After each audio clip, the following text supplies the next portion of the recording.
जिस लड़की को मैं बचपन से तंग करता आया था वही इस दुनिया की मेन हीरोइन निकली, और वो भी मेरी जान बचाने के लिए। वैसे उससे बचने के चक्कर में मैंने अलग यूनिवर्सिटी में एडमिशन लिया था, लेकिन मुझे क्या पता था कि नए स्टूडेंट्स की वेलकम सेरेमोनी में वो फिर से मिल जाएगी। आंखों में आंसू लेकर उसने मेरा हाथ पकड़ते हुए कहा, तुम मुझे अवॉइड क्यों कर रहे हो? मैं एक रोमांटिक नॉवल में रीइंकारनेट हुआ था, लेकिन मेरी बैड लक देखो, मैं यहाँ सेकंड विलन बना था। इस बॉडी का ओरिजिनल मालिक फैमिली का सबसे लाडला पोता था। एक दिन उसके दादाजी उसके लिए उसका फेवरेट केक लाए।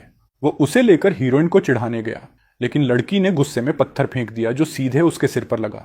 आखिर में केक नीचे गिरकर पूरी तरह खराब हो गया। बस वहीं से लड़ाई शुरू हुई। ओरिजिनल मालिक ने मन ही मन बदला लेने की कसम खा ली। उसके बाद जब भी वो हीरोइन को देखता उसकी जिंदगी हेल बनाने की कोशिश करता। फिर हीरोइन गांव छोड़कर चली गई और सालों बाद दोनों यूनिवर्सिटी में दोबारा मिले। आगे चलकर ओरिजिनल मालिक ने हीरोइन को अपनी मेहनत से चमकते देखा और उसी से प्यार कर बैठा। उसने मेन हीरो और हीरोइन के रिश्ते को तोड़ने की कोशिश की। इतना ही नहीं, उसने हीरोइन के खिलाफ जाल बिछाए और सारा इल्जाम मेल प्रोटैगनिस्ट पर डाल दिया। लेकिन आखिरकार दोनों को सबूत मिल गए और उसे जेल में डाल दिया गया, और एंड में वो जेल में मारा गया। मैंने अपने माथे को छुआ। अभी अभी पत्थर लगने से वहां बड़ा सा सूजन निकल आया था। जब मैंने ऊपर देखा तो दूर खड़ी नांगोंग लीनो मुझे घूर रही थी। उसकी आंखों में ऐसा गुस्सा था जैसे कोई छोटा बीस्ट अभी हमला कर देगा। उसकी नजरों में सावधानी और दुश्मनी साफ दिख रही थी, लेकिन अब मेरे अंदर 22 साल के आदमी की सोल थी। सच कहूं तो मैं किसी छोटे बच्चे को परेशान नहीं कर सकता था। मैंने जमीन से केक उठाया, उस हिस्से की क्रीम हटाई जिस पर धूल लग गई थी, और उसे 1 मीटर ऊंची दीवार पर रख दिया। ओए, मैंने आवाज लगाई। मैंने उंगली से केक की तरफ इशारा किया और बिना कुछ बोले घर के अंदर चला गया। फिर मैं खिड़की के पीछे छिपकर उसका रिएक्शन देखने लगा। उम्मीद थी कि कम से कम इस छोटे से फेवर को याद रखेगी ताकि फ्यूचर में मुझसे पंगा न ले। स्पष्ट था कि नंगोंग लीनो ने इसकी उम्मीद नहीं की थी। उसकी खतरनाक आंखें कुछ पल के लिए फ्रीज हो गईं। फिर छोटे जंगली जानवर की तरह वो दौड़ी, केक उठाया और भाग गई। कुछ ही सेकंड में उसकी परछाई रास्ते के आखिर में गायब हो गई। उसके बाद नंगोंग लीनो हमेशा मेरे घर के बाहर मंडराने लगी। हर बार मैं जल्दी से खाना एक बड़े कटोरे में रखकर दीवार पर छोड़ देता। मैं कभी उससे बात नहीं करता था, बस चीजें रखता, पलटता और अंदर चला जाता। दादी ने कहा, तूने उस लड़की को दौड़ाकर भगाना क्यों बंद कर दिया? मैंने गर्दन खुजलाते हुए बहाना बनाया, अरे दूसरों के साथ अच्छा रहना चाहिए। और दादी, आप ही तो कहती थी कि उसका बाप शराबी है, उसकी केयर नहीं करता, और उसकी माँ उसे छोड़कर चली गई। बेचारी है ना। दादी ने प्यार से मेरे सिर पर हाथ फेरा। वो बार बार कहती रही कि मैं बड़ा और समझदार हो गया हूं, लेकिन सच्चाई मुझे पता थी। मैं सिर्फ उसका फेवर जीतना चाहता था ताकि फ्यूचर में जब वो चमकने लगे तो मुझे पूरी तरह भूल जाए। लेकिन मेरी ये अच्छाई किसी काम नहीं आई। जो कटोरा मैं दीवार पर छोड़ता था, पहला गायब हो गया, दूसरा नाली में टूटा मिला, तीसरा सीधे मेरे आंगन में फेंका गया टुकड़ों में। मेरा पारा चढ़ गया। मैंने फिर एक कटोरा दीवार पर रखा और साथ में हरे रैपर वाली फ्रूट कैंडी भी रख दी। फिर 1 मीटर लंबी बैम्बू स्टिक उठाई और पेड़ों के पीछे छिप गया। मैंने सोच लिया था कि जैसे ही वो आएगी उसे अच्छी तरह सबक सिखाऊंगा। आखिर मेरे घर के कटोरे पेड़ों पर तो उगते नहीं थे। इंतजार करते करते मच्छरों ने कई बार काट लिया। तभी मैंने नंगोंग लीनो को अपनी तरफ लंगड़ाते हुए आते देखा। उसका पूरा शरीर गंदगी से भरा था, लेकिन वो मिट्टी भी उसके माथे के खून वाले निशान को नहीं छिपा पा रही थी। उसकी बाह पर भी अलग अलग गहराई वाले कई स्क्रैचेस थे। जैसे ही उसने कैंडी देखी, उसका छोटा सा शरीर अचानक स्टिफ हो गया। उसके चेहरे पर शोक और कंफ्यूजन साफ दिख रहा था। वो काफी देर तक वहीं खड़ी रही, फिर धीरे धीरे हाथ बढ़ाया। उसने कैंडी को ऐसे छुआ जैसे वो कोई अनमोल ट्रेजर हो। मेरे सीने में अचानक अजीब सा दर्द उठा। उसी पल मेरा उसे डांटने का मन खत्म हो गया। मैं पेड़ के पीछे से बाहर निकला। वो डर के मारे सिर से पैर तक कांप उठी। उसकी सुनहरी आंखें बड़ी हो गईं, बिल्कुल डरे हुए पप्पी जैसी। दोबारा मेरा कटोरा मत फेंकना। खाना खत्म होने के बाद उसे वापस वहीं रख देना, समझी? मैं बैम्बू स्टिक घसीटते हुए उसके पास से गुजरा, फिर जेब से बची हुई दूसरी कैंडी निकाली और उसकी तरफ बढ़ा दी। वो काफी देर तक मेरी हथेली में रखी कैंडी को घूरती रही, फिर थोड़ा झुककर मुड़ी और भाग गई। उसके नंगे पैर पत्थरों से भरे रास्ते पर पड़ रहे थे, लेकिन जैसे उसे दर्द महसूस ही नहीं हो रहा था। उसकी डगमगाती परछाई जल्दी ही गायब हो गई। रात के खाने के दौरान दादाजी वापस आए और बोले कि नंगोंग लीनो को उसके बाप ने दोपहर में फिर पीटा है। सुना है कल रात उसने पानी गर्म नहीं किया था। उस हरामी ने फिर उसकी बुरी तरह धुनाई कर दी। मेरे हाथ में पकड़ी चॉपस्टिक रुक गई। उसके घाव याद आते ही खाना गले में अटक गया। घर के कटोरों को बचाने के लिए मैंने उसे खाना छोटे एल्यूमिनियम कंटेनर में देना शुरू कर दिया। जब भी वो नजर नहीं आती, मैं चॉपस्टिक से कंटेनर के किनारे पर टक टक करता। कुछ देर बाद वो दूर से सिर निकालकर मुझे देखने लगती। गाइस, आईपीएल 2026 शुरू हो गया है। मैं सारे मैचेस इस ऐप पर देख रहा हूँ, जहां लाइव अपडेट्स के साथ साथ स्पोर्ट्स नॉलेज से अर्न भी कर सकते हो। इस आईपीएल पर कैश प्राइजेस और एप्पल गैजेट्स के क्रेजी गिवअवेज भी चल रहे हैं। परफेक्ट चांस फोन अपग्रेड का, और नए प्लेयर्स को पहले 4 डिपॉजिट्स पर 70,000 रुपए तक बोनस मिल सकता है। बस प्रोमो कोड एरो100 यूज करना, लिंक नीचे कमेंट्स में है, जाओ चेक करो। उसकी गोल काली आंखें उसके गंदे चेहरे पर अलग ही चमकती थीं। उनमें सावधानी और डिस्ट्रस्ट छिपा रहता, लेकिन साथ ही हल्की सी उम्मीद भी। मैं हमेशा उसके कंटेनर में एक्स्ट्रा मिल्क कैंडी रख देता। मेरे पेरेंट्स शहर में छोटा बिजनेस चलाते हैं। मैं गांव में अपने दादा दादी के साथ रहता हूँ। प्राइमरी स्कूल खत्म होने के बाद मैं सिटी जाकर मिडिल स्कूल में पढ़ूंगा, और नांगोंग जो मुझसे 3 साल छोटी है, उसे भी सेमेस्टर गांव के स्कूल में फर्स्ट ग्रेड में एडमिशन लेने के लिए टीचर ने मना लिया था। देशभक्ति वाले त्योहारों की छुट्टियां पूरे 7 दिन चली, और मैंने उसे पूरे 7 दिन तक खाना खिलाया। शुरुआत में वो मेरा कंटेनर फेंक देती थी, फिर बाद में कंटेनर और चॉपस्टिक्स वापस आंगन में उछालने लगी। और अब हाल ये था कि वो कंटेनर और चॉपस्टिक्स को इतना साफ करके लौटाती थी कि चमकने लगते थे। फिर उन्हें मेरे घर की दीवार पर उसी जगह रख देती थी। लेकिन उसकी ये अच्छी आदत ज्यादा दिन नहीं चली। ब्रेकफास्ट स्टॉल वाली आंटी ने अभी मुझे बंद दिया ही था कि नंगोंग लिनो ने उसे झपटकर छीन लिया और ऐसे भागी जैसे पीछे भूत पड़ा हो, कुछ ही सेकंड में गायब। मेरे पास दोबारा पैसे देकर दूसरा ब्रेड खरीदने के अलावा कोई ऑप्शन नहीं था। जब मैं क्लासरूम लौटा तो मेरी क्लास के लड़के बहुत शोर मचा रहे थे। मेरा जमा हुआ गुस्सा उसी पल फट पड़ा। मैंने जोर से किताब टीचर की डेस्क पर पटकी। धड़ाम की आवाज के साथ पूरा क्लास तुरंत शांत हो गया। गुस्से भरे चेहरे के साथ मैंने उन लड़कों को अच्छी तरह डांटा जो रिसेस में मस्ती कर रहे थे। दूसरे पीरियड के बाद एक्सरसाइजेस करवाने की जिम्मेदारी मेरी थी। स्टेज से नीचे देखते हुए मेरी नजर फर्स्ट ईयर सेक्शन की लेफ्ट साइड में खड़ी नंगोंग लिनो पर पड़ी। एक टीचर उसे डांट रहा थी। वो बिल्कुल सीधी खड़ी थी, जैसे लकड़ी का तख्ता।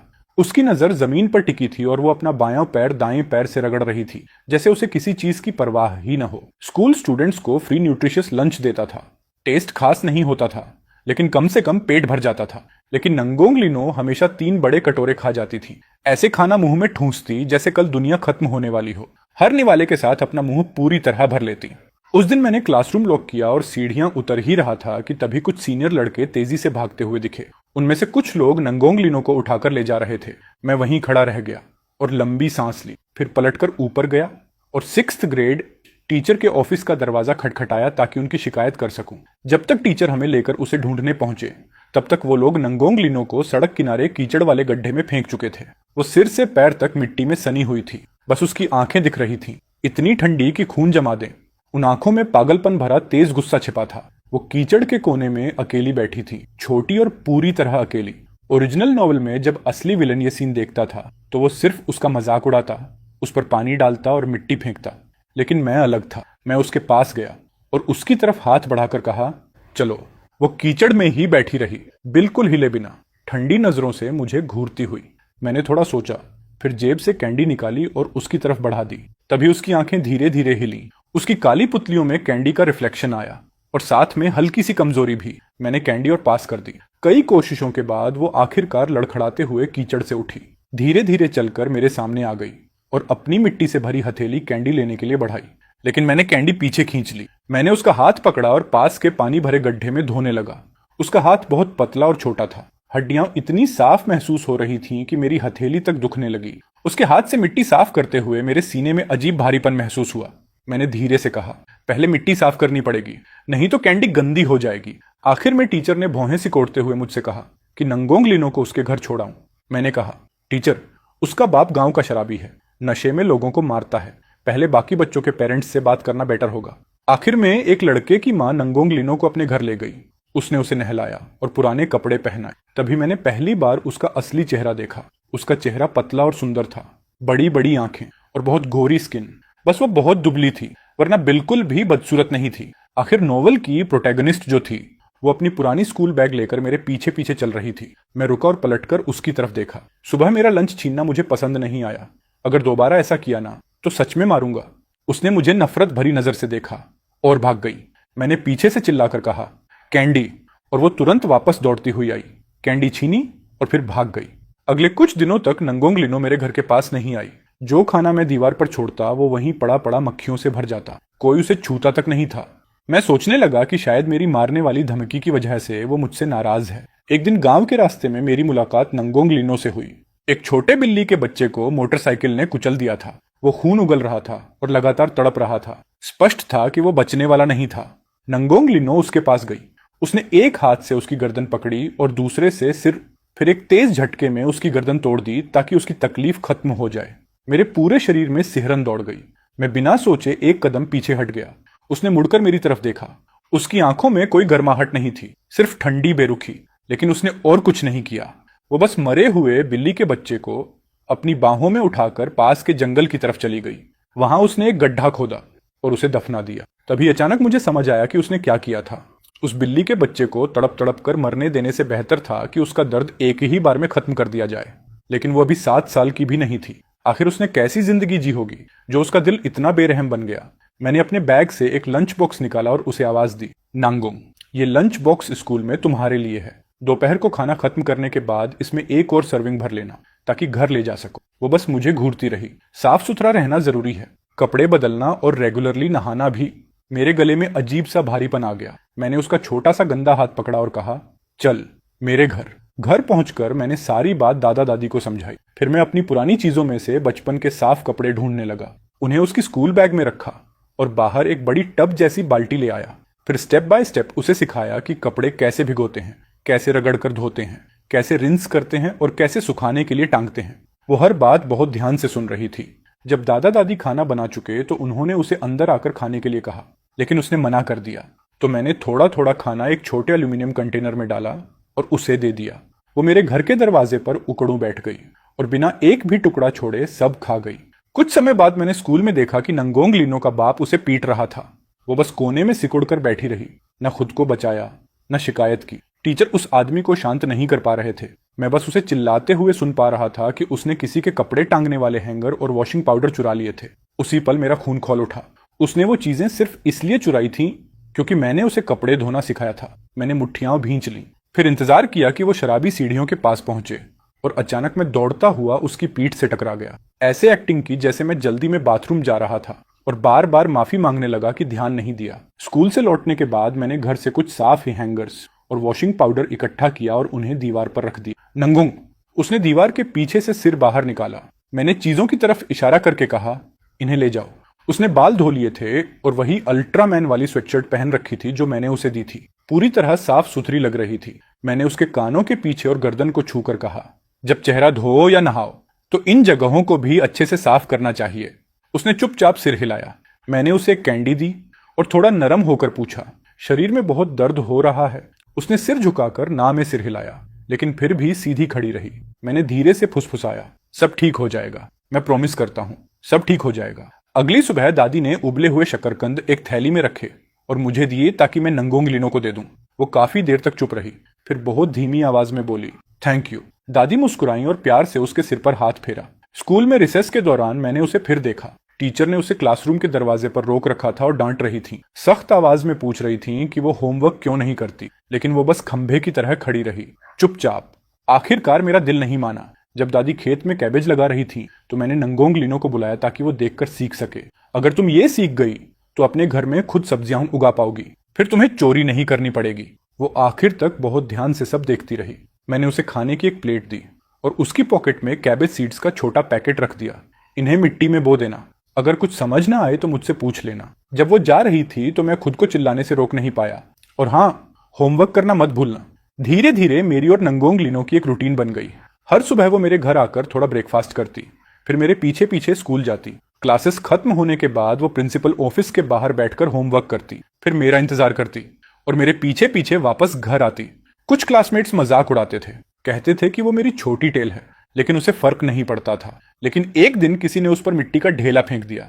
वो पागलों की तरह उस लड़के पर टूट पड़ी जो उससे आधा सिर लंबा था। उसे जमीन पर गिराकर मारने लगी। मैंने उसे खींचकर अलग किया और डांटना शुरू किया, लेकिन उसने बस धीमी आवाज में कहा, तुम्हारे कपड़े गंदे नहीं होने चाहिए। मैं कुछ पल के लिए वहीं जम गया, फिर उसके कपड़ों से मिट्टी साफ करते हुए बोला, अगर कपड़े गंदे हो जाए तो बस धो लिए जाते हैं, लेकिन अगर तुम्हें चोट लग गई तो दर्द होगा, ताकि कोई उसे दोबारा परेशान न करे। मैंने उससे कहा कि क्लासेस के बाद टीचर्स ऑफिस में मेरा इंतजार किया करे ताकि हम साथ घर जा सकें। ऑटम हार्वेस्ट के दौरान मैं दादा दादी के साथ खेत में शकरकंद निकालने में मदद कर रहा था। मैंने ऊपर देखा तो दूर नंगोंग लिनो चुपचाप खड़ी हमें देख रही थी। मैं दौड़कर घर गया और एक छोटी थैली लेकर आया। उसे देते हुए कहा, 100 तक गिनो, फिर आकर हमारी मदद करना। दादा दादी मेरी मंशा समझ गए। मुस्कुराते हुए उन्होंने भी उसे मदद के लिए बुलाया। वो वहीं खड़ी रह गई, पूरी तरह कंफ्यूज्ड। शायद पहली बार किसी ने उस पर तरस खाए बिना उससे अच्छा व्यवहार किया था। वो काफी देर तक हिली तक नहीं, जब तक मैंने दोबारा नहीं कहा। तब वो झुक गई और हमारे साथ पूरी मेहनत से शकरकंद जमा करने लगी। कुछ समय बाद उसकी लगाई हुई कैबेज उगाई। पूरा छोटा खेत चमकीले हरे रंग से भर गया। दूसरों की नकल करते हुए उसने लकड़ियों से अपनी छोटी सब्जी वाली जगह को घेर दिया ताकि मुर्गियां और बत्तखें उसे खराब न करें। मैं उसकी छोटी खेती देखने गया और दिल से उसकी तारीफ की। तुम्हारी कैबेज तो बहुत अच्छी बढ़ रही है। दादी ने मुझसे कहा कि मैं उसे मूली और पत्ता गोभी के कुछ पौधे दे आऊं। उसने पौधे लिए, फिर काफी देर हिचकिचाने के बाद मुड़ी और अपने घर भाग गई। जब वो वापस आई तो उसके हाथ में साफ पानी से भरा कटोरा था। धीमी आवाज में उसने कहा। मैंने कटोरा और जग धो दिया। मैं मुस्कुराया और उसके बाल उलझा दिए ताकि उसे समझ आ जाए कि सब ठीक है। फिर मैंने कटोरा लिया और पानी पी गया। अभी मैंने कटोरा मेज पर रखा ही था, तभी उसका शराबी बाप दरवाजे से बाहर निकला। नंगोंग लीनो तुरंत पलटी और अपने छोटे से शरीर को फैलाकर मेरे सामने खड़ी हो गई, मुझे बचाने के लिए। मेरा दिल जोर से धड़क उठा। वो उस आदमी से बेहद डरती थी, फिर भी उसका पहला इंस्टिंक्ट मुझे प्रोटेक्ट करना था। मैंने उसके कंधे पर हल्की थपकी दी, उसके बाप को पोलाइटली ग्रीट किया, फिर नंगोंग लीनो से अपना ध्यान रखने को कहा और वहां से चला गया। एक दिन नंगोंग लीनो की टीचर ने मुझे ऑफिस में बुलाया। कारण था, उसने किसी से लड़ाई की थी। टीचर ने मुझे जमकर डांटा और कहा कि मैं उसे कंट्रोल में रखूं। मैंने सीधे जवाब दिया, मैम, मैं उसका गार्डियन नहीं हूं, इसलिए आपका लेक्चर सुनना मेरी जिम्मेदारी नहीं है। मैं बस उसी गांव का उसका दोस्त हूं, बस। जब मैं ऑफिस से बाहर निकला तो नंगोंग लीनो दरवाजे पर एबंडेंट पप्पी की तरह खड़ी थी, थोड़ी नाराज, थोड़ी हर्ट। मैंने उसके सिर पर हल्का सा नोक मारा और डांटते हुए कहा, तुम हद से ज्यादा आगे बढ़ गई थी। अभी जाओ और अपने क्लासमेट से माफी मांगो, वरना दोबारा मुझसे बात मत करना। उसने मेरी तरफ देखा और तोप के गोले की तरह ऑफिस के अंदर भागी। वो दूसरे बच्चे के सामने घुटनों के बल बैठ गई और जोर से चिल्लाई, सॉरी। ऑफिस में मौजूद सब लोग जम गए और मेरी आंखों में तुरंत आंसू भर आए। ये बच्ची सच में मानती थी कि माफी मांगने के लिए घुटनों पर बैठना जरूरी होता है। घर लौटते वक्त मैं उसे लगातार समझाता रहा कि असली अपोलॉजी दिल से होनी चाहिए और किसी के सामने ऐसे घुटनों पर नहीं गिरना चाहिए। जब मैं लगातार बोलता जा रहा था, वो सिर उठाकर मुझे देख रही थी। उसकी आंखें चमक रही थीं और आधे चांद की तरह मुड़ी हुई थी। उसका पूरा चेहरा खुशी से भरा था। सेमेस्टर खत्म होने के बाद जब हम पढ़ रहे थे, तब मैंने गलती से नंगोंग लीनो का लैंग्वेज टेस्ट देख लिया। उस पर लाल रंग में लिखा हुआ 18 देखकर मेरी आंखें दुखने लगी। नोवेल में तो हीरोइन जीनियस थी, मुझे यकीन ही नहीं हुआ। पहली क्लास के लैंग्वेज सब्जेक्ट में कोई 18 कैसे ला सकता है। मैंने उससे मैथ पेपर दिखाने को कहा। वो मन मारकर ले आई। उसमें 83 मार्क्स थे। मैंने राहत की सांस ली। कम से कम वो सिर्फ एक सब्जेक्ट में कमजोर थी। फाइनल एग्जाम्स में सिर्फ 2 हफ्ते बचे थे, इसलिए मैंने उससे कहा कि वीकेंड पर मेरे घर आए ताकि पेपर दोबारा सॉल्व करे और जो समझ ना आए वो मैं समझा दूं। मुझे लगा था कि ये मुश्किल जरूर होगा, लेकिन मैनेजेबल रहेगा। लेकिन असलियत में ये सूरज को हाथ से ढकने जैसा था। उसे ये भी समझ नहीं आता था, वो भी नहीं। मैंने एक सिंपल याद करने वाला सवाल लाख बार समझाया, फिर भी वो गलत कर देती। मैं इतना फ्रस्ट्रेट हो गया कि 2 दिन तक उसे पढ़ने आने ही नहीं दिया। ऐसा लग रहा था जैसे मुझे नर्व्स शांत करने की मेडिसिन चाहिए। जब फाइनल रिजल्ट्स आए तो मेरे मार्क्स बहुत अच्छे थे और नंगोंग लीनो के लैंग्वेज में 45 और मैथ में 85 आए। उसने काफी इंप्रूवमेंट की थी, इसलिए दिल पर पत्थर रखकर मैंने उसे पढ़ाने की रेस्पॉन्सिबिलिटी जारी रखी। विंटर वेकेशन में वो बहुत तेजी से सीखने लगी। बस लैंग्वेज सब्जेक्ट में कभी कभी अटक जाती थी, बाकी सब पहली बार में समझ जाती। मेरे पेरेंट्स मुझे नए साल पर शहर ले जाने वापस आए। वहां से मैं उसके लिए exercise notebooks, hand writing books और रेफरेंस बुक्स लाया। मैंने पूरी छुट्टियों का होमवर्क उसे देकर रखा। जब मैं जा रहा था, वो सड़क के किनारे खड़ी थी, अपनी बड़ी बड़ी उदास आंखों से मुझे देख रही थी। मैंने उसके सिर पर हल्की थपकी दी और मुस्कुराकर कहा, मैं जल्दी वापस आ जाऊंगा और जब लौटूंगा तो तुम्हारे लिए कैंडीज और टॉयज लाऊंगा। जब तक तुम ये नोटबुक्स खत्म करोगी, तब तक मैं वापस आ जाऊंगा। उसने सिर हिलाया और वहीं खड़ी रही। वो तब तक मेरी कार को देखती रही जब तक वो नजरों से गायब नहीं हो गई। एक कदम भी नहीं हिली। न्यू ईयर से पहले मैं पेरेंट्स के साथ गांव वापस लौटा और नांगोंग लीनो के लिए फायरवर्क्स, एक स्पिनिंग टॉप और नए शूज लाया। मैंने उसे बॉक्स दिया। वो काफी देर तक उसे पकड़े खड़ी रही, बिना हिले। जब उसने सिर उठाया तो उसकी आंखें लाल थीं और वो रोने वाली लग रही थी। उसकी छोटी नाक भी लाल हो गई थी। मैंने उसके बाल उलझाते हुए कहा, हैप्पी न्यू ईयर। नांगोंग लीनो ने होंठ भींचे और बोली, thank you, happy new year. उसने मेरे दिल को पूरी तरह हिला दिया। मेरे अंदर सॉफ्टनेस और उदासी दोनों एक साथ भर गए। न्यू ईयर वाले दिन मैं उसे अपने कजन और गांव के बाकी बच्चों के साथ लैंटर्न लेकर घर घर न्यू ईयर विशेष देने ले गया। जब हम लौटे, तो हमारी पॉकेट्स कैंडीज और गिफ्ट मनी से भरी हुई थी। मैंने अपना सारा हिस्सा उसे दे दिया और कहा कि घर जाकर अच्छे से न्यू ईयर एंजॉय करे। घर लौटने पर मेरा 4 साल का कजन बड़ी बड़ी आंखों से मुझे देखने लगा और बोला, अरे भैया, मेरी बहन कहती है कि मैं तुम्हें ऐसा ना बुलाऊं, तो फिर तुम्हें क्या बोलूं। मैं 1 सेकंड के लिए फ्रीज हो गया। फिर मुझे एक साथ हंसी और गुस्सा दोनों आ गए। ये छोटी शैतान, मैं मन ही मन बड़बड़ाया। नए साल पर भी झगड़ा ढूंढ रही है। समय उड़ता चला गया। नंगोंग लीनो ने कभी नए शूज पहनने की हिम्मत नहीं की, लेकिन उसमें जबरदस्त बदलाव आ गया था। उसके ग्रेड्स आसमान छूने लगे। फाइनल एग्जाम्स में उसने सारे सब्जेक्ट्स में फुल मार्क्स लिए और सेकंड ग्रेड में पहुंचते ही क्लास मॉनिटर बन गई। उसके कपड़े पुराने जरूर थे, लेकिन हमेशा बिल्कुल साफ रहते थे। जब वो 3rd ग्रेड में थी, उसकी टीचर एक दिन मुझसे मिली। उन्होंने बताया कि नंगोंग लीनो ने फ्रेंड नाम की एक ऐसे लिखी थी और वो पूरी ऐसे मेरे बारे में थी। टीचर ने कहा कि उसे पढ़कर कई टीचर्स रो पड़े थे, लेकिन नांगोंग लीनो ने उसे क्लास में एग्जाम्पल की तरह इस्तेमाल नहीं करने दिया, क्योंकि उसे डर था कि कोई और मुझे उसका भाई बनाकर उससे छीन ना ले। मैं हमेशा सोचता था कि जैसे ही उसकी असली माँ उसे लेने आएगी, सब ठीक हो जाएगा। चंद्र कैलेंडर के आखिरी महीने की 28वीं रात उसने नांगोंग लीनो के हाथ बांधे और उसे बीम से लटकाकर पीटा। जब तक पड़ोसी पहुंचे, वो बेहोश हो चुकी थी। उसे तुरंत हॉस्पिटल ले जाया गया।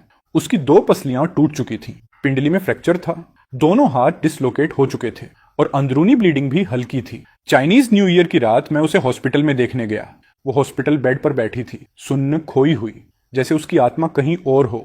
लेकिन जैसे ही उसने मुझे देखा, उसकी आंखों में धीरे धीरे थोड़ी चमक वापस आ गई। मैं उसके पास गया, सावधानी से उसे गले लगाया और धीरे से दिलासा देते हुए कहा, शांत रहो, सब ठीक हो जाएगा। क्योंकि वो न्यू ईयर पर हॉस्पिटल से बाहर नहीं जा सकती थी, इसलिए मैंने उसके लिए नए कपड़े और नए शूज खरीदे। स्नैक्स और लकी मनी भी लाकर उसके बेड के पास रख दिए। उसने बिना किसी एक्सप्रेशन के मुझे देखा और बस इतना कहा, थैंक यू। कुछ ही समय बाद नंगोंग लीनो की बायोलॉजिकल मदर हॉस्पिटल आई और उसे अपने साथ ले गई। मैं हॉस्पिटल के बाहर खड़ा उनकी कार को दूर जाते हुए देखता रहा। मेरे दिल में राहत भी थी और एक खालीपन भी। नंगोंग लीनो, उम्मीद करता हूं अगली बार जब हम मिले, तब तक तुम्हें खुशी मिल चुकी हो। पलक झपकते ही 10 साल गुजर गए। मैं कुनान यूनिवर्सिटी में दाखिल हो गया और 3rd ईयर स्टूडेंट बन गया। वेलकम सेरेमनी वाले दिन धूप जानलेवा थी। मैं और मेरी रूममेट लाइन में खड़े खड़े इस हरामी गर्मी को कोस रहे थे। तभी स्टेज से एक जानी पहचानी आवाज सुनाई दी, अब नेशनल स्कॉलरशिप लेने के लिए स्टेज पर आएंगी नंगोंग लीनो। हेलो एवरीवन, मैं 1st ईयर रिप्रेजेंटेटिव नांगोंग लीनो हूँ। मैं वहीं जम गया। मैंने झटके से स्टेज की तरफ देखा। धूप के नीचे सफेद ड्रेस पहने वो लड़की चमक रही थी। वो वही नंगोंग लीनो थी जिसे मैंने 10 साल पहले छोड़ा था, लेकिन ओरिजिनल नॉवल की कहानी के हिसाब से उसे हिंगबे यूनिवर्सिटी में मेन प्रोटैगनिस्ट के साथ होना चाहिए था और वो मुझसे 3 साल छोटी थी, इसलिए उसे अभी हाई स्कूल में होना चाहिए था। मैंने कैंपस फोरम्स और रूममेट की बातें सुन सुनकर उसकी फोटोज और वीडियोस काउंटलेस बार देखी थी। वो पूरे यूनिवर्सिटी की सबसे फेमस गॉडेस बन चुकी थी, लेकिन लगता था वो अब मुझे पहचानती ही नहीं थी। एक दिन कैफेटेरिया में हमारी मुलाकात हुई। वो मेरी तरफ चली, लेकिन बिना देखे मेरे पास से निकल गई। एक पल के लिए भी नहीं रुकी। अचानक मुझे राहत महसूस हुई। ठीक है, ऐसे हम अजनबी बने रह सकते हैं और एक दूसरे की जिंदगी डिस्टर्ब नहीं करेंगे। ओरिजिनल नॉवल के ट्रेजिक एंडिंग से बचने का यही सबसे अच्छा तरीका था। वेलकम नाइट पर मैं होस्ट था। जब मैं स्टेज से नीचे उतरा, तभी वो ऊपर जा रही थी परफॉर्म करने। हम दोनों ने सामने देखा, एक बार भी एक दूसरे की आंखों में नहीं देखा। उसकी पियानो परफॉर्मेंस और उसकी आवाज ने सबको शॉक कर दिया। एक ही रात में वो पूरे कैंपस में फेमस हो गई। मुझे लगा था कि हम हमेशा पैरेलल लाइंस की तरह रहेंगे, पास, लेकिन कभी ना मिलने वाले। लेकिन ज्यादा समय नहीं बीता कि हमारे डॉर्म की लीडर ने बॉयज डॉर्म के साथ मीटअप अरेंज कर दिया। जब हम बफेट रेस्टोरेंट पहुंचे, सबसे पहले मेरी नजर नंगोंग लीनो पर पड़ी, जो पहले से बैठी थी। मेरी रूममेट मुस्कुराते हुए बोली कि स्कूल गॉडेस को इनवाइट करने में उन्हें बहुत मेहनत लगी। मेरा दिल एक पल को रुक गया। हम अंदर गए। कई लड़कियों ने सिर उठाया। नंगोंग लीनो ने भी जल्दी से एक नजर डाली। उसकी नजर एक पल के लिए मुझ पर रुकी, फिर बिना कोई इमोशन दिखाए नीचे चली गई। मैंने राहत की सांस ली। लगता है उसने सच में मुझे नहीं पहचाना। परफेक्ट, अब कम से कम मैं शांति से खाना खा पाऊंगा। मेरा रूममेट सो तो अपना इंट्रोडक्शन दे रहा था और उसने मेरा नाम किंगी बताया। मैंने तुरंत नंगोंग लीनो की तरफ देखा। मुझे लगा था कि मेरा नाम सुनकर वो रिएक्ट करेगी, लेकिन वो पूरी तरह शांत रही, जैसे कुछ हुआ ही ना हो। मैं पूरी तरह रिलैक्स हो गया और सामने बैठी लड़की को मुस्कुराकर ग्रीट किया। उसी वक्त धड़ाम, नंगोंग लीनो के सामने रखा ग्लास गिर गया और पानी पूरी टेबल पर फैल गया। उसके पास बैठा लड़का जल्दी जल्दी टेबल साफ करने लगा, लेकिन नंगोंग लीनो की नजरें सीधी मेरी आंखों में आकर टिक गईं। मैंने पोलाइटली सिर हिलाया और नजरें हटा ली। इंसिडेंट खत्म होने के बाद हम सब ने इंट्रोडक्शंस दिए, हाथ मिलाया और खाना शुरू किया। थोड़ी देर बाद मैं वॉशरूम गया। जब वापस आया तो देखा कि मेरे सामने वाली सीट पर अब नंगोंग लिनो बैठी थी। मैं 1 सेकंड के लिए फ्रीज हो गया। फिर मैंने अपने रूममेट्स को आंख मारते और इशारे करते देखा। तुरंत समझ गया ये सब उन्हीं की करतूत थी। मैंने नंगोंग लिनो की तरफ देखा। वो सिर झुकाकर खाना खा रही थी। उसकी लंबी आई लैशेज हल्के हल्के कांप रही थी। उसके आसपास एक शांत और नरम सा ओरा था। मैंने भी सिर झुकाकर खाना खाना शुरू कर दिया और उससे एक शब्द तक नहीं बोला। मेरा फोन लगातार वाइब्रेट हो रहा था। मेरे रूममेट्स ग्रुप चैट में मुझे टैग करके बोल रहे थे कि नंगोंग लिनो कई बार मुझे देख चुकी है और हर बार ज्यादा दुखी लग रही है। वो कह रहे थे कि उसकी आंखें लगभग लाल हो चुकी हैं और मुझे हार्टलेस बस्टर्ड बुला रहे थे। मैंने हार मानते हुए सिर उठाया और सीधे उसकी लाल हो चुकी आंखों से नजरें टकरा गईं। अंदर से मुझे यकीन ही नहीं हो रहा था। ये वो नंगोंग लिनो बिल्कुल नहीं थी जिसे मैं जानता था। बचपन में चाहे उसे कितना भी दर्द हो, वो हमेशा जिद्दी रहती थी और सब छुपा लेती थी। वो कभी ऐसी शक्ल नहीं बनाती थी जैसे अभी रो पड़ेगी। अपने साइड विलेन वाले रोल को याद करके मैंने फिर सिर झुकाया और खाना खाने लगा। जब खाना खत्म हुआ मैंने अपने होमीज को हाथ हिलाकर बाय कहा और जाने के लिए मुड़ा। फ्रेंड, मेरे पीछे से एक झिंझकती हुई आवाज आई, उम्मीद से भरी हुई। मैं वहीं जम गया और तुरंत पलटा। नंगोंग लिनो एक कदम आगे बढ़ चुकी थी। मेरे अंदर खतरे की घंटियां बजने लगी। उसने मुझे पहचान लिया था। ये आखिर यहां कर क्या रही है? हजार सवाल दिमाग में घूमने लगे और जितना ज्यादा सोचता उतना ज्यादा डर लगता। इसलिए मैंने जल्दी से कहा, मुझे होमवर्क करने जाना है, बाय। मैं पलटकर भाग गया। डर था कि अगर 1 सेकंड और रुका तो शायद उससे पीछा ही ना छुड़ा पाऊं। वापस आते ही मेरे रूममेट्स ने मुझे घेर लिया और मजाक उड़ाने लगे। पूछने लगे कि क्या मुझे सच में उस स्कूल गॉडेस के लिए कुछ फील नहीं होता। मैंने उन्हें घूर कर कहा, क्या मैं तुम्हारी तरह डेस्परेट दिखता हूं? जैसे ही मैंने ये कहा फोन पर नोटिफिकेशन आई, फ्रेंड रिक्वेस्ट। मैं हूं नंगोंग लिनो। मैं अभी सोच ही रहा था क्या करूं, तभी 100 तो ने मेरा हाथ पकड़ लिया और हैंग चेन्यू ने एक्सेप्ट पर टैप कर दिया। ऊपर से जस्टिफिकेशन भी देने लगा, मैं तुम्हें जंगली बनने नहीं दूंगा। मैं एक्सेप्टेड फ्रेंड रिक्वेस्ट को देखकर बेबस होकर सांस छोड़ दी। लग रहा था अब सच में उससे बचना इम्पॉसिबल हो जाएगा। उसके बाद नंगोंग लिनो ने मैसेजेस की बारिश शुरू कर दी। वो पूछती मैं क्या कर रहा हूँ, बबल टी पीने बुलाती, पूछती क्या मैं उससे नफरत करता हूँ, वीडियो गेम्स खेलने बुलाती और मैं हर बार बहाने मार देता। मैं सोने जा रहा हूँ, डिस्टर्ब मत करो। मैं डाइट पर हूँ, डिस्टर्ब मत करो। मैं क्लास में हूँ, डिस्टर्ब मत करो। लेकिन ज्यादा समय नहीं बीता कि रूममेट्स ग्रुप चैट में मुझे हार्टलेस बास्टर्ड बुलाने लगे। कहने लगे कि नई लड़की रूम में बैठी रोने वाली है। ऊपर से फोटो भी भेज दी। फोटो में नंगोंग लिनो सिर झुकाकर अपना फोन पकड़े थी। उसकी आंखें लाल थीं और आंसुओं से भरी हुई, जैसे उसके साथ दुनिया की सबसे बड़ी नाइंसाफी हुई हो। मेरे रूममेट्स बारी बारी से मुझे इंसेंसिटिव और पत्थर दिल बोलकर बॉम्बार्ड करने लगे। मेरा दिमाग पूरी तरह गड़बड़ा गया था। फिर भी मैंने दांत भींचकर उसके साथ वॉक पर जाने का इनविटेशन रिजेक्ट कर दिया। बस रिप्लाई किया, सीरीज देख रहा हूं, डिस्टर्ब मत करो। ये नंगोंग लिनो, जिसे समझना इतना मुश्किल है, मेरे फैसले पर ही सवाल खड़े कर रही थी। अगर मैं उसके करीब नहीं जा सकता तो कम से कम उससे दूर तो रह सकता हूं। लेकिन लगता था उससे बचना नामुमकिन है। मेरे रूममेट्स ने फिर बारबेक्यू पार्टी रखी। जब मैं पहुंचा देखा नंगोंग लिनो और उसके दोस्त भी वहां थे। वो अपनी चेयर पर चुपचाप बैठी थी। जैसे ही उसने मुझे देखा तुरंत घबरा कर खड़ी हो गई। धीरे से बोली, फ्रेंड। फिर होंठ भींचकर सिर झुका लिया। मेरा रूममेट लगातार मुझे धक्का दे रहा था कि जाकर उसके पास बैठूं। अंदर से मैं बुरी तरह उलझा हुआ था। वो नोवेल की हीरोइन थी, वही जिसने ओरिजिनल मालिक को जेल भिजवाया था। लेकिन उसे इतना हेल्पलेस देखकर मेरा दिल पिघलने लगा। आखिरकार मैं जाकर उसके बगल में बैठ गया। उसी पल उसकी आंखें खुशी से चमक उठी और उनमें आंसू भर आए। वो भीगी आंखों से मुझे देख रही थी। ऐसा लगा जैसे किसी ने मेरे दिल पर जोरदार वार कर दिया हो। मैंने मन ही मन खुद को कोसा कि मैं इतना कमजोर क्यों हूं। उसने मेरी स्लीव पकड़ ली और धीरे से बोली, भैया मैं आपकी हर बात मानूंगी, बस प्लीज मुझे इग्नोर मत करो। मैं हाथ जोड़ती हूँ। उसकी नरम और दुखी आवाज ने मेरा दिल पूरी तरह पिघला दिया। उस दिन के बाद वो हर जगह मेरा पीछा करने लगी। क्लास खत्म होते ही वो क्लासरूम के बाहर खड़ी मिलती और खुशी से बुलाती, फ्रेंड किंगी।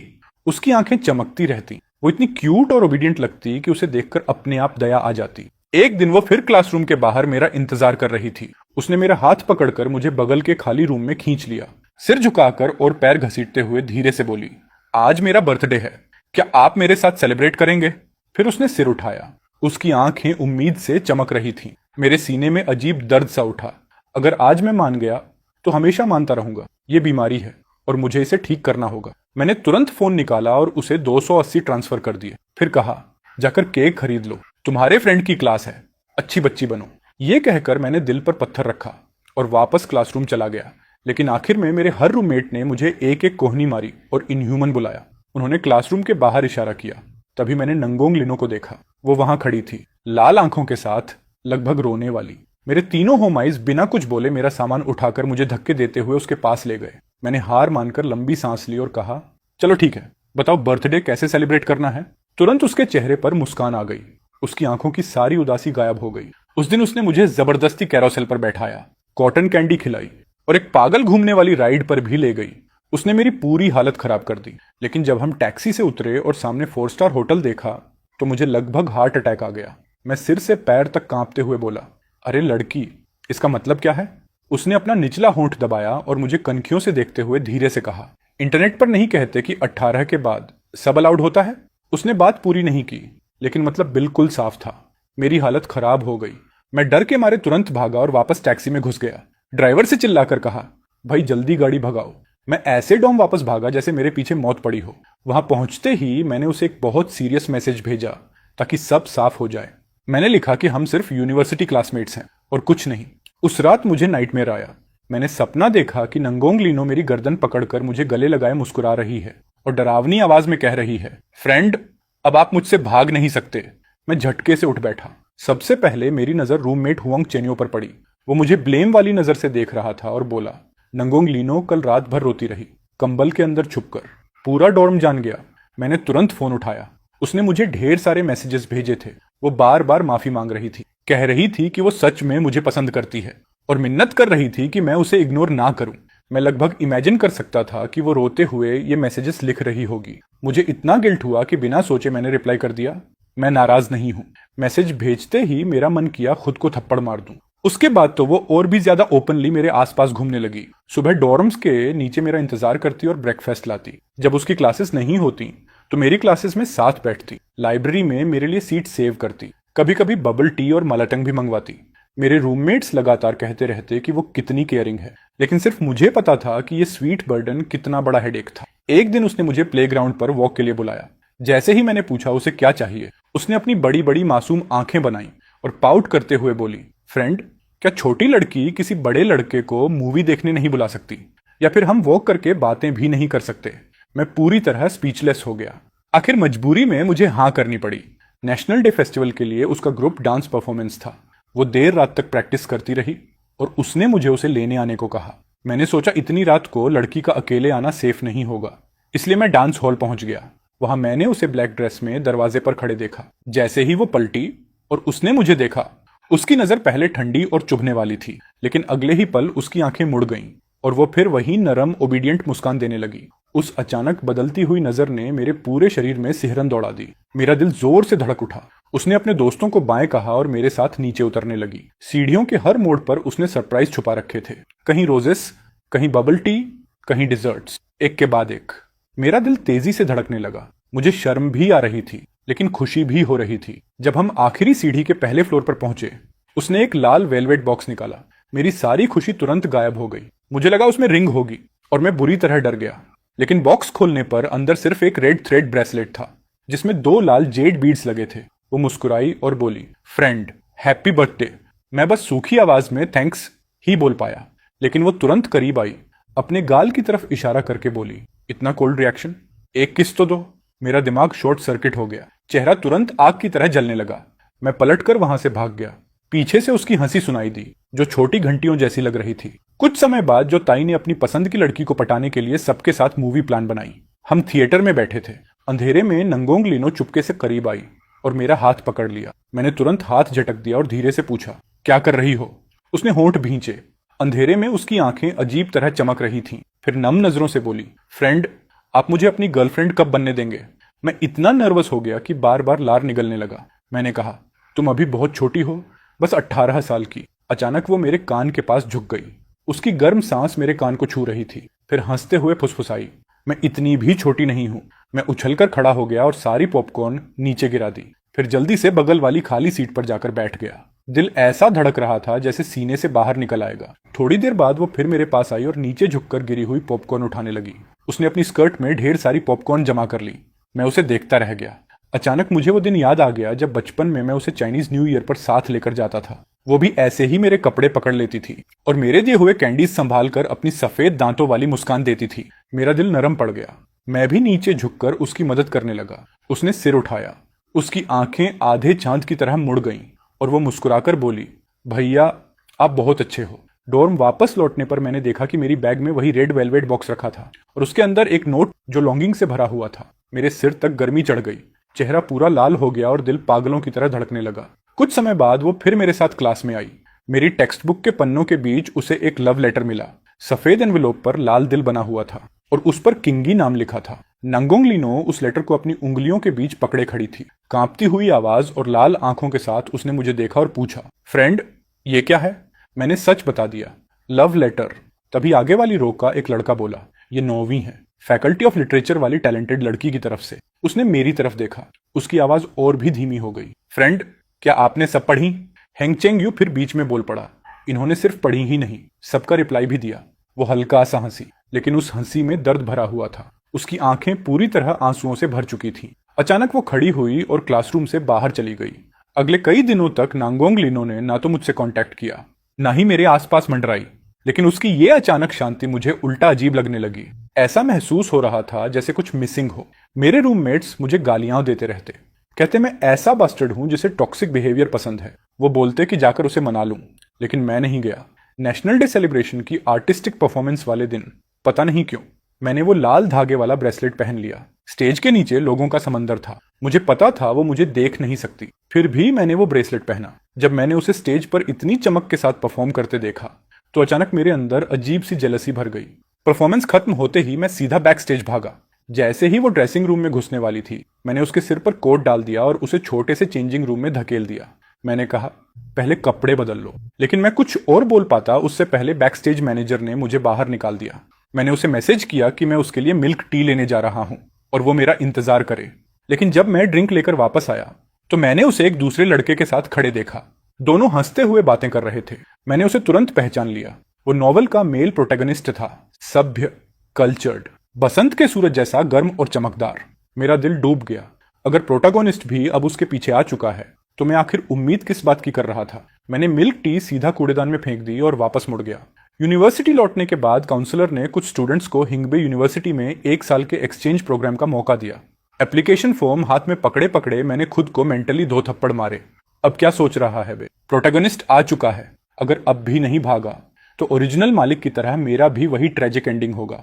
डेडलाइन वाले आखिरी दिन मैंने फॉर्म भरकर जमा कर दिया। मैं लाइब्रेरी में पढ़ रहा था। अभी अभी उस लड़की को बाय कहा था जिसने मुझे लव लेटर दिया था। तभी अचानक कोई मेरे सामने आकर बैठ गया। फ्रेंड। उसकी आवाज बर्फ जैसी ठंडी थी, पहले वाली सॉफ्ट और स्वीट टोन से बिल्कुल अलग। आखिरी शब्द ऐसे निकला जैसे दांत भींच कर बोला गया हो, गहरे रिजेंटमेंट से भरा हुआ। वाह फ्रेंड, बड़े पॉपुलर हो ना। बताइए फ्रेंड। इन दिनों एक बार भी मेरा ख्याल नहीं आया। मैंने उसकी तरफ देखा।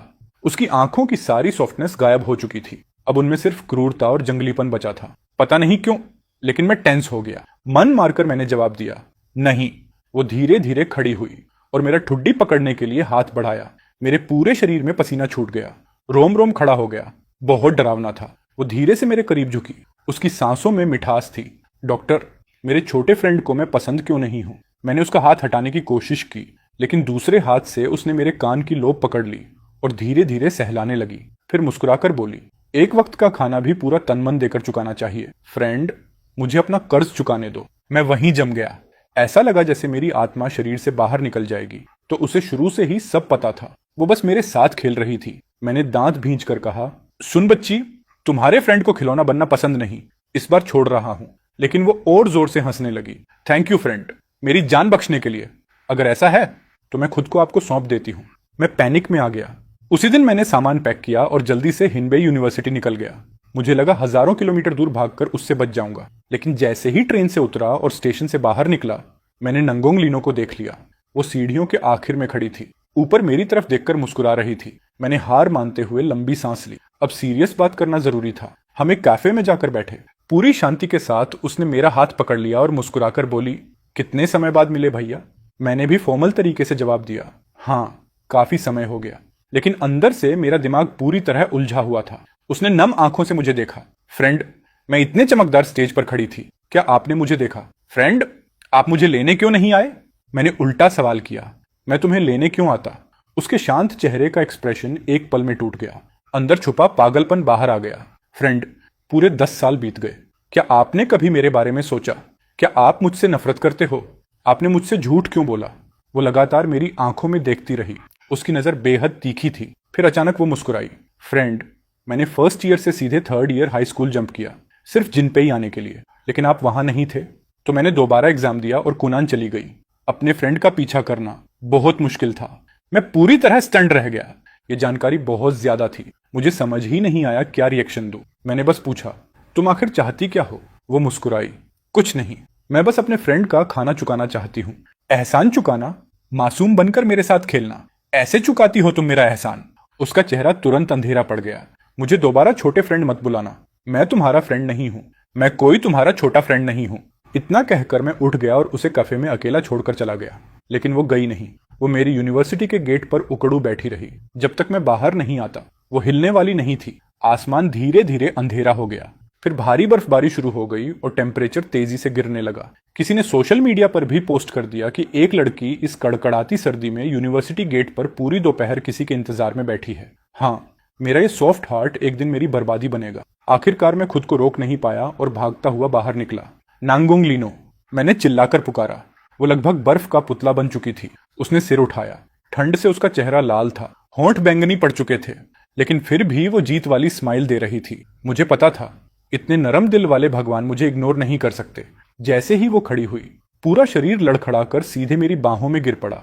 मैंने तुरंत उसे संभाला और उसका माथा छुआ। वो आग की तरह तप रहा था। उसे तेज बुखार था। मैं उसे हॉस्पिटल ले जाना चाहता था, लेकिन वो पूरी ताकत से मुझसे चिपक गई। मैं नहीं जाऊंगी।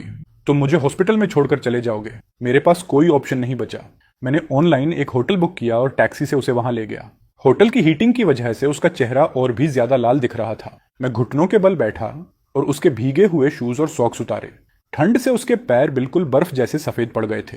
मैंने धीरे धीरे उन्हें रगड़ा जब तक वो गर्म होकर लाल नहीं हो गए। सुनो, क्या मैं तुम्हें फ्रेंड बुला सकती हूँ? उसकी आवाज बंद नाक जैसी भारी थी। वो शर्माते हुए मुझे देख रही थी। मैंने बिना सोचे सिर हिला दिया। जैसे ही मैं कोल्ड मेडिसिन खरीदने के लिए उठने लगा, वो अचानक मुझ पर झपट पड़ी। उसने दोनों हाथों से मेरा चेहरा पकड़ लिया और पागलों की तरह किस करने लगी। मेरा दिमाग पूरी तरह ब्लैंक हो गया। उसकी आंखें ऑब्सेसिव प्यार से भरी हुई थीं। फिर उसने एक एक शब्द साफ बोलते हुए कहा, निये किंगी, मुझे तुम पसंद हो। मैं पैनिक में आ गया। समझ नहीं आया क्या करूं। मैं हड़बड़ाकर उठा और बोला कि उसके लिए दवा लेने जा रहा हूं। उसने मेरी स्लीव पकड़ ली। लाल आंखों से मुझे देखते हुए पूछा, क्या तुम वापस आओगे? मैंने उसकी आंखों में देखा। ऐसा लगा जैसे फिर वही छोटी बच्ची मेरे सामने बैठी हो, जो धान के खेत में ठंडी और डेस्परेट आंखों से दुनिया को देखती थी। मैंने धीरे से कहा, हाँ, वापस आऊंगा। उसने धीरे धीरे मेरी स्लीव छोड़ दी। सिर पीछे टिकाकर वो मुस्कुराई, लेकिन उसकी आंखें अब भी ठंडी थीं। बेहतर होगा कि वापस आना। जब मैं दवाइयां लेकर लौटा, वो अब भी उसी जगह बैठी दरवाजे को देख रही थी। उसने धीमे से कहा, मैंने 1571 तक गिना। फ्रेंड, अगर तुमने मुझे फिर छोड़ दिया तो मैं सच में पागल हो जाऊंगी। मेरे दिल में दर्द सा उठा। मैं उसके पास गया और उसे गले लगा लिया। आखिरकार मैंने मान लिया। ओरिएंटेशन सेरेमनी में उसे पहली बार देखने के उसी पल से मेरे फीलिंग्स बदल चुके थे। बचपन में मुझे उस पर तरस आता था और उसे प्रोटेक्ट करना मेरी जिम्मेदारी लगता था, लेकिन अब मैं सच में उससे प्यार करने लगा था। और अगर ऐसा है तो फिर कोशिश क्यों ना करूं, उसके साथ ये रास्ता क्यों ना चलूं। मैंने पुनर्जन्म लिया। उस दिन जब मेरे पिता ने मुझे लात मारकर जमीन पर गिरा दिया था, मेरे घुटने छिल गए थे और माथा दीवार से टकराया था। चक्कर आने के बाद मुझे एहसास हुआ कि मैं फिर से 7 साल की उम्र में लौट आई हूं। मैं उस समय में वापस आ गई थी जब सारी ट्रेजेडी अभी शुरू भी नहीं हुई थी। पिछली जिंदगी में पहला आधा हिस्सा मैंने अपने पिता के अब्यूज में बिताया और दूसरा आधा नी किंग्स की हैरेसमेंट में। वो मेरी चीजें छीन लेता था, दूसरों को मुझे तंग करने के लिए उकसाता था, और बड़े होने के बाद भी उसने मेरा पीछा नहीं छोड़ा। आखिर में मेरी मौत बहुत बुरी हुई, लेकिन इस जिंदगी में सब बदल गया। मैंने उसके सिर पर पत्थर मारा, लेकिन उसने पिछली जिंदगी की तरह मेरे सामने केक नहीं कुचला।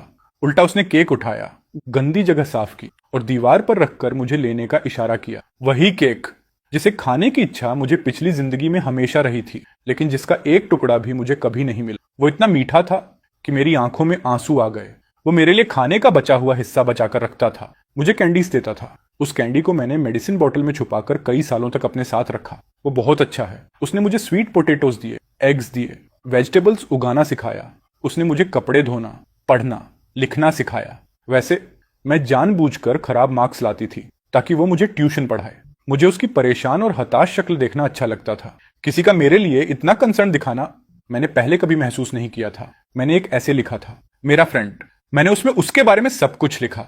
टीचर उसे पूरी क्लास के सामने एग्जाम्पल की तरह पढ़ना चाहती थी, लेकिन मैं भागकर उनसे विनती करने लगी कि वो ऐसा ना करें।